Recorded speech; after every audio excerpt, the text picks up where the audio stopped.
Last night, the president gave an address to the nation and talked about election security, meddling from China, and a push for the Save America Act. Joining us now is the Senior Legal Fellow for Election Integrity at the Heritage Foundation, Don Palmer. Thank you so much for joining us. Thanks for having me. So I have been told, if I were, let's say, a viewer of CNN or MSNBC or something along those lines, we have the most secure elections possible. This is totally unnecessary. This has been mitigated, and it's been found that there's been no changes are necessary when it comes to the integrity of our elections. Donald Trump paints a different picture. He says there's vulnerabilities, and we would be wise to fix those vulnerabilities. What side do you think is more reasonable in their argument? Well, of course, the president's position is more reasonable, and your position. I mean, if it's so, and I think we all get a chuckle at times. It's the most secure election ever. I'm sure this year will be the most secure election as well. If we have all these threats, and of course, the Democrats have often focused on Russia, and then there's, obviously China and Iran have tried to manipulate our elections in different ways. Obviously, with so many foreign entities that try. We have to make sure our security is up to date, and it's certainly not the most secure election in 2020. Right. So, okay, we have a big batch of documents that were released from 2020 on through 2026. It sounds like they're going to take this very seriously, at least showing their work that would justify their position on this. So the Save America Act is out there. Would that greatly improve the security of our elections? It would. I think the president made his case like a prosecutor today about these are the concerns and security concerns and vulnerabilities we have, and these are the number of non-citizens that are on the voter registration rolls. And so I think he's making the case to the Congress for the SAVE Act, which basically would just provide verification of citizenship for applicants to register to vote. It would also have a real ID and ID sort of provisions, and also, ways to keep our rolls clean. And so it really is in the hands of the Congress. He made the case. The Congress is going to be considering the SAVE Act. They also are considering in Reconciliation 3.0 up to $10 billion potentially in SAVE Act funding to the states to implement things like citizenship and photo ID. Okay. Give me an idea of the scope of the problems we may be facing. So one of the things he mentioned were voter rolls. Some states are very protective and they don't want to let you see who is and who is not. So the president alludes to there could be a lot of people, millions of people potentially across the United States that have been on voter rolls that vote in federal elections that may not have been eligible to vote. So what do you think about that side of it? Is there a lot of evidence to back up the president's claims on that? And if so, how do you rectify that?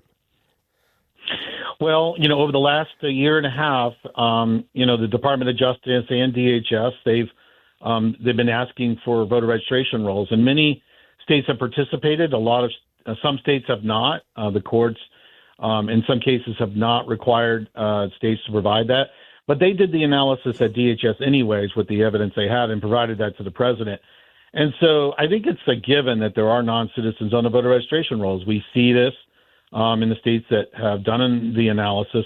And then you also see prosecutions and convictions for non-citizens that vote. Frankly, the way to solve this, obviously to statutorily do it, is through the SAVE Act with the Congress. States could also, there's other options using the SAVE program at the Department of Homeland Security to send their rolls in to look for citizenship verification and documentation. That has proven to be an effective tool. Not all states use it, though. And so I think what the president and the executive branch is trying to do is to convince states that you have to do this for the security of your elections. Failure to do so is just negligence. Don Palmer on the phone with us, Senior Legal Fellow for Election Integrity at the Heritage Foundation. Don, this is Ryan number 2, Ryan Recker, and then this is Ryan Wiggins in studio. Okay. So I want to ask you, based on what the president said last night, he really, really called out China in multiple ways. Two of them that come to mind are the fact that they apparently hacked and have all of our voter rolls or something akin to it. and then also that they had been provably paying journalists to write negative stories about him. This seems like pretty big stuff that he's laying out there and now providing the documentation of it at the White House website. But what happens now? I mean, that he is putting China on world notice, but then what do we do with that? Well, I think the president, I've served in the government during some of those elections, and I think that number one, the president feels a little bit betrayed by the intelligence community that they didn't provide this to him when he was president. And so I think that they're now looking at, in retrospect, that China, which is an adversary of the United States, had a concerted effort to sort of try to exploit vulnerabilities in our voter registration systems. And this is a bipartisan belief. I mean, I go back to January 17th, Senate Intelligence Committee report. They said that our voter registration rolls were vulnerable. And so, well, where do we go from here? I think the president and I know the Department of Homeland Security, they want to provide mitigations to protect our voter registration rolls. And the Congress has got to get involved. Some of this just takes money and assistance to the states. The states can't do it all alone. And so if we're going to have secure and accurate voter registration systems, it's got to be a partnership. It can't just be the Department of Homeland Security. States have to work with them, both blue and red. Yeah, and you need to more frequently purge the voter rolls. I live in Michigan, and Michigan is one of the states that really didn't want to give up the information. But when you go back and look and wondering, okay, how are there 120-year-old people voting? How does that work? And they're still on the voter rolls, and they refuse to purge it until after an election.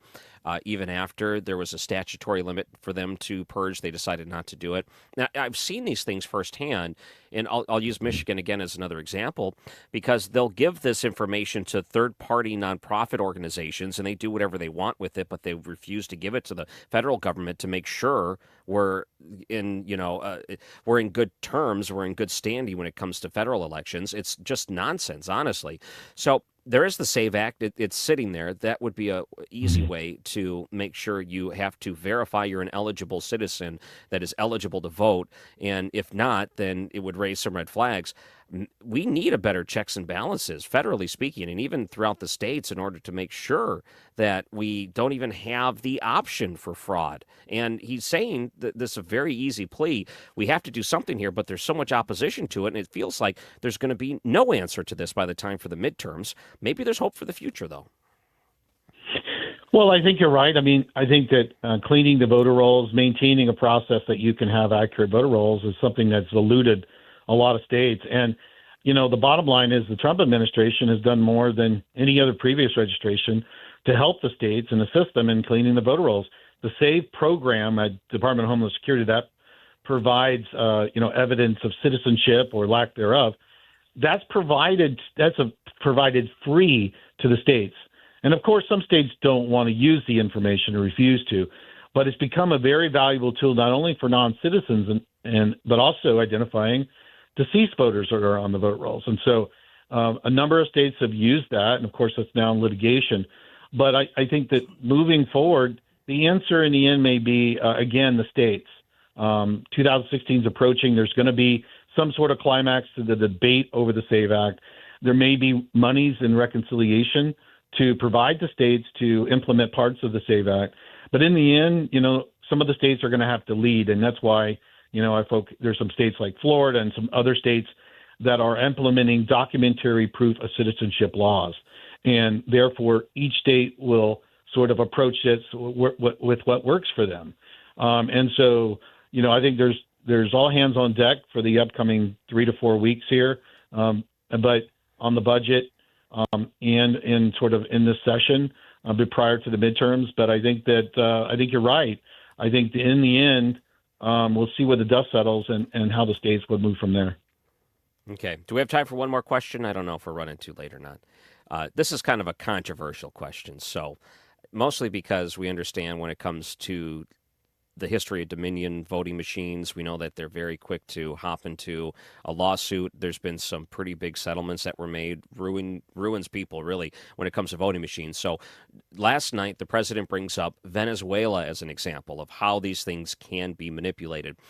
do you think that we need to look into the system of voting as well, or is that just something that is like, okay, we better not bring this up on the airwaves today because we might get sued. Like, I almost fear that sometimes things that are legitimate questions, if you bring them up, that you're going to get in trouble for bringing them up based on the past litigation that has happened. But when the president brings it up during his speech last night, it makes you wonder, do we need to look at the technology we're using to? So Dominion was actually sold and acquired by Liberty, which is out of Missouri, by the way, St. Louis. And those systems, there is a new system that they've under new management that has gone to the Election Assistance Commission for testing and certification. I don't think it's yet through the VBSG 2.0 process, but I think the bigger picture is there's a lot of testing that goes on. And look, there's been recommendations to do penetration testing and vulnerability testing, and I think that's got to be on the agenda of the executive branch of the president, because this sort of rests within their hands. They could, they and the Congress could easily require more testing of these systems, of each and every single system before they go out to the states. And so that would be my recommendation. I talked to the Congress about this about a month ago, and so I think that that's the way forward, is to do more testing of these systems. Okay. By the way, if people wanted to read your work at the Heritage Foundation, Don Palmer, where can they find you?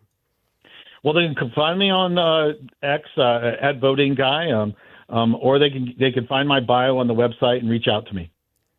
Great. Don Palmer, Senior Legal Fellow for Election Integrity at the Heritage Foundation. Thank you so much for joining us here in St. Louis. We appreciate the time.